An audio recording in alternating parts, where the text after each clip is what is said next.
In 2025, setting up unlimited free business emails starts with securing a custom domain. Use reputable registrars like Porkbun or Cloudflare for around $5 to $10 per year.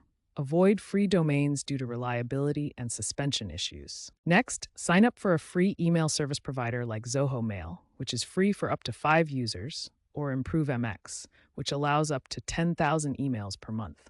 Remember that true unlimited email is uncommon. Most free services have limits on users, storage, or volume. Finally, create email aliases such as salesyourdomain.com within the ESP dashboard. Configure routing to forward these aliases to a main inbox. Update your DNS records, including MX, CNAME, and TXT, to point to the email provider and ensure proper deliverability.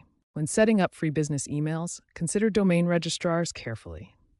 Porkbun and Cloudflare are good choices, as others have been known to be unreliable. When selecting your email service provider, consider the limitations and storage or user caps. You may also want to look at upgrading to a paid service for more scalability. For security, use SPF, DKIM, and DMARC records to prevent spoofing.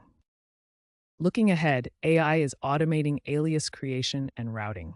Decentralized, privacy-focused options are emerging, like ProtonMail with end-to-end encryption. The trend is towards AI-driven automation and green email options that optimize server energy. Over-reliance on free services can lead to vendor lock-in. Keep that in mind when scaling.